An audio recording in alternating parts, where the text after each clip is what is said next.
No, working yet? Okay. I'm going to try an experiment. I want to still play with the the little red light was there, I swear. Do fish have fingers? Wibbly wobbly timey wimey stuff. I'm going to try an experiment. I want to see if the camera will keep running if I go on to something else. Also, I'm going to see what my voice sounds like when I'm, not focused on recording. So I'm going to go back and I'm going to read a piece of the story I've entitled Rosensweet, actually named after somebody I know named Nicholas Rosensweet, and I named the main character Nikolai Rosensweet. I just thought it was the perfect name for a wizard. How could I pass it up? Ranting. Not really. That wasn't actually a rant. Anyway, skipping over to the story now. Flynn walked down the streets of Dublin. The hat on his head was threatening to blow off in the breeze that pervaded the city that day. The sun was bright in the sky, but he didn't notice. He didn't notice the ancient buildings around him. He was scanning the shop names until he found what he was looking for. An old pawn shop. Big sign says old pawn shop and it's got two swords. I know what it looks like. Whoop.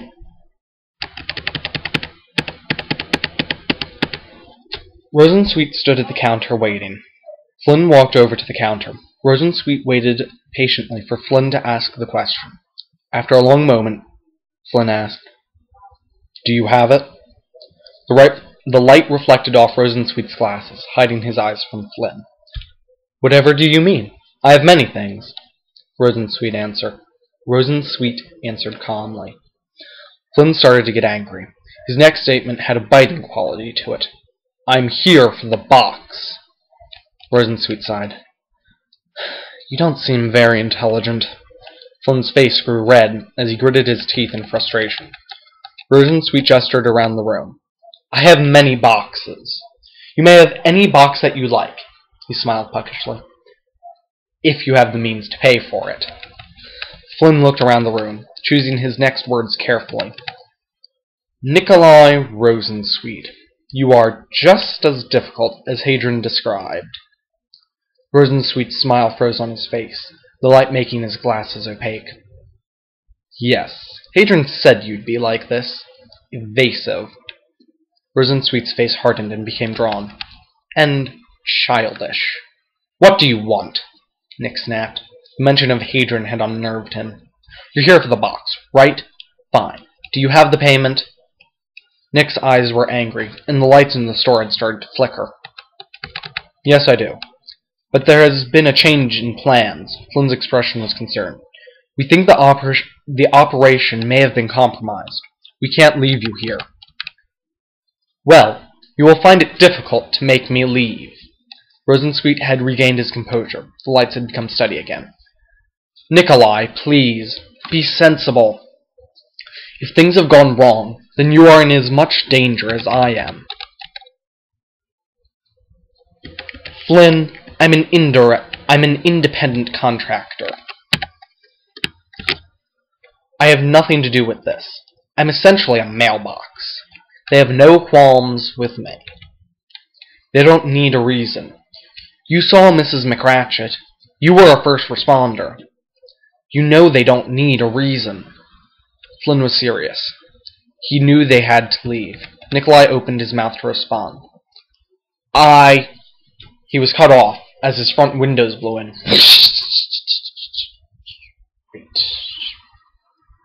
Forget I just did that. Amidst the shards of glass, 5 dark shapes darted into the shop. They moved to circle Flynn and Nikolai. One of the dark shapes made a clicking sound and lifted a limb. Suddenly, all the debris slammed to the ground. All the dust shot to the floor, and the air became clear. "Nidrids," Nick muttered. Flynn and Nick glared angrily around the room. The insectoid creatures stared back. One with 4 legs and scythes for hands clicked as it reached for its chest. A small jewel set into its chest plate started to glow.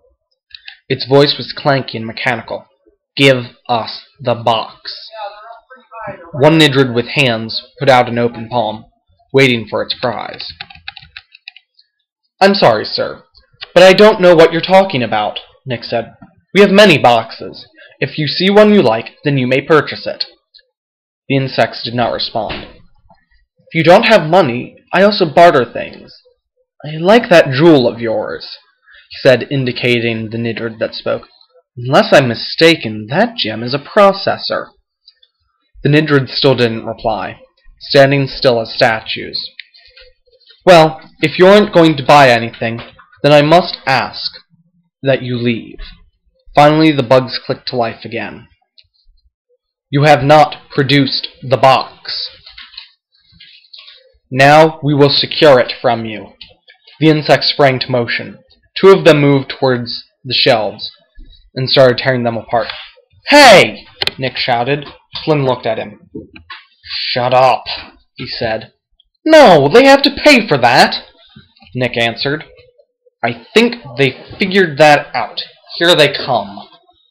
Two of the Nidrids were moving closer. I don't think so, Nick smiled. Flynn turned to look at him.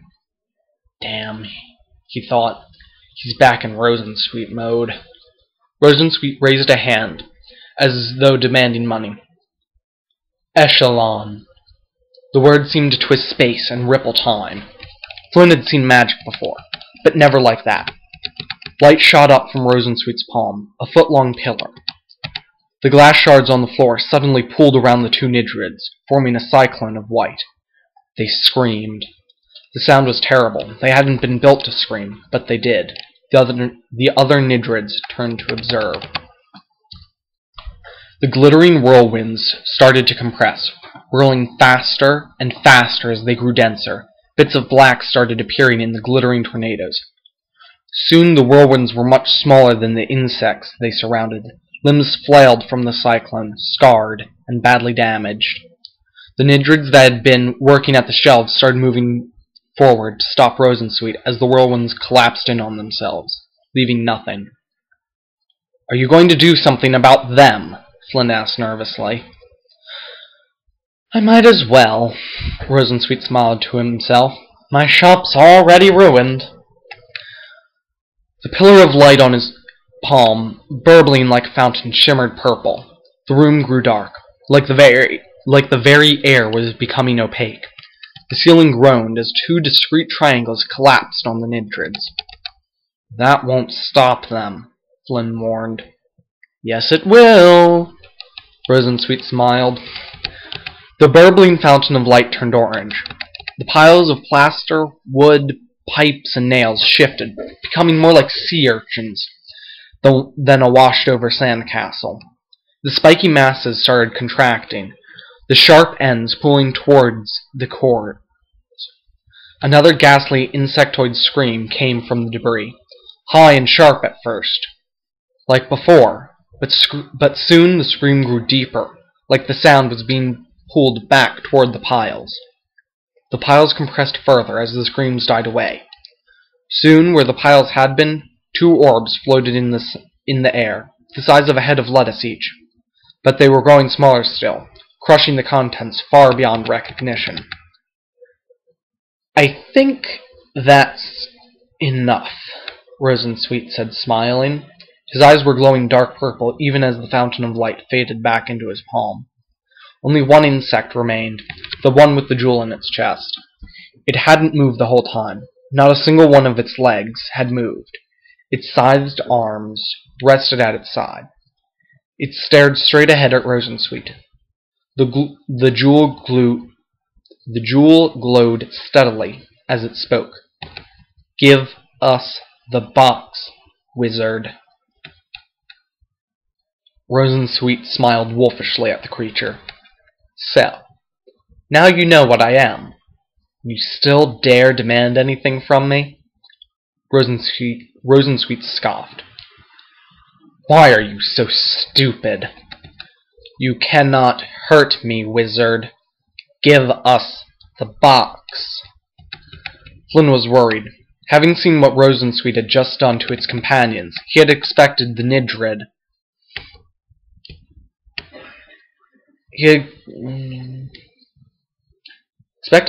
To turn tail and run. It hadn't, and that scared him. When things weren't afraid, it usually meant they knew something you didn't. If a wolf cub you found in the forest didn't run from you, it meant the pack was already behind you. Nick, there are more of them coming. I'm sure there are, but that's not why it isn't running, Rosensweet said. It honestly doesn't think I can hurt it. You see that gem on its chest? Well, it allows the wearer to translate thought, like when it spoke, but it can do more than that. It can translate thought into action. Among the things it can do are form a shield against almost all attacks, Rosensweet said, and then added as an afterthought. Also allows telekinesis. That's probably how they blew in my windows. So you can't hurt him. We're screwed. Rosensweet smiled. I never said I couldn't hurt him. His eyes glowed deep purple, and the air grew dark. He held his hand in a claw as light gathered in it. The light seemed to be coming through the walls. Rosensweet held his hand up, light streaming from it. A beam of light shot from his hand, striking the gem. As the light poured into the gem, the Nidrid started making deep groan-like whirs.